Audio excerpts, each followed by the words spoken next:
रात का एकदम गहरा अंधेरा, एक बिल्कुल सुनसान सड़क और चारों तरफ सिर्फ डरा देने वाली खामोशी।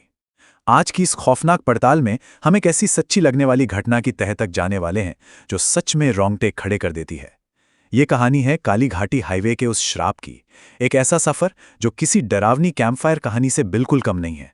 चलिए सीधा इस कहानी के रहस्य में उतरते हैं। कहते हैं ना कि कुछ रास्ते ऐसे होते हैं जहां रात ढलने के बाद सिर्फ अंधेरा नहीं होता, वहां कुछ और भी इंतजार कर रहा होता है। एक ऐसा भयानक इंतजार जो शायद मौत से भी ज्यादा डरावना हो सकता है। तो चलिए, भाग 1, आधी रात का सफर, रमेश और वो सुनसान हाईवे। नंबर 14। अब देखिए, ये 14 का आंकड़ा इस खौफ का सबसे बड़ा कारण बन सकता था।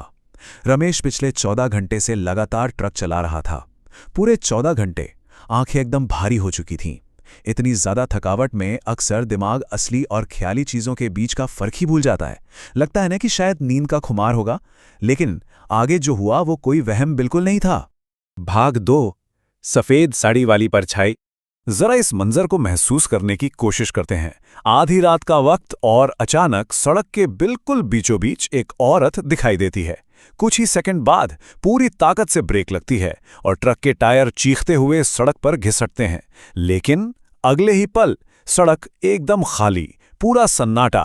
वो औरत हवा में गायब हो चुकी थी, बिल्कुल गायब।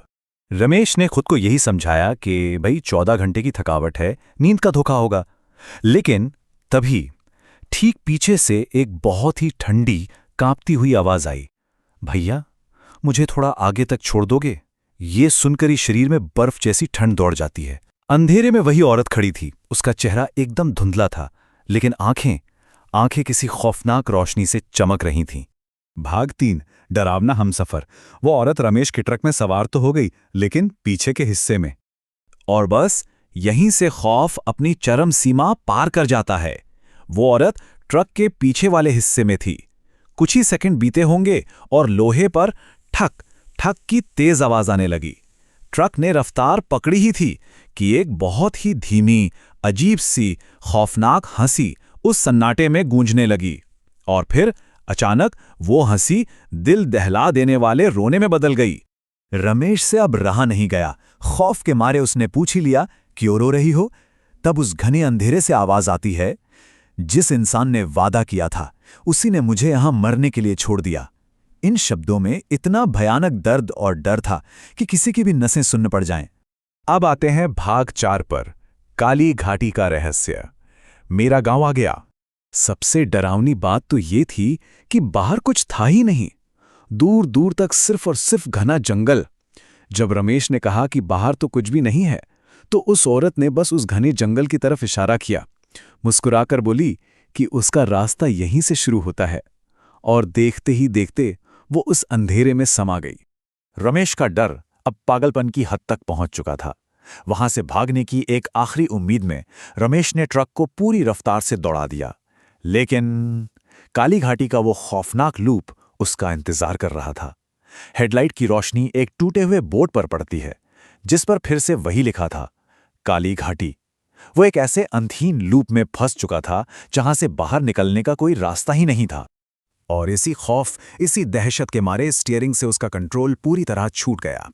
एक बहुत जोरदार धमाका हुआ और ट्रक का भयानक एक्सीडेंट। रमेश किसी तरह खून से लथपथ होकर टूटा हुआ शीशा फांदकर बाहर निकला। सड़क पर दूसरी गाड़ियां तेजी से गुजर रही थी। वो मदद के लिए चीख रहा था, लेकिन किसी भी गाड़ी ने ब्रेक नहीं लगाई। ऐसा लग रहा था जैसे वो उस दुनिया के लिए पूरी तरह से अदृश्य हो चुका हो। भाग 5, आखिरी फोटो का सच। इस खौफनाक सन्नाटे के बीच एक आखिरी उम्मीद बचती है। रमेश ने तुरंत अपने बॉस यानी ट्रक के मालिक को फोन किया और सब कुछ बता दिया। फोन के उस पार कुछ सेकंड तक एकदम सन्नाटा छा गया और फिर एक कांपती हुई आवाज आई, रमेश अभी वहां से भागो और चाहे कुछ भी हो जाए पीछे मुड़कर मत देखना। रमेश के तो हाथ ही सुन्न पड़ गए। सोचने वाली बात है, आखिर उस तस्वीर में ऐसा क्या था जिसने मीलों दूर बैठे एक इंसान की रूह कंपा दी। रमेश ने अपने उन्हीं कांपते हाथों से फोन में अपनी ही भेजी ही फोटो को जूम किया और सच में पैरों तले जमीन खिसक गई।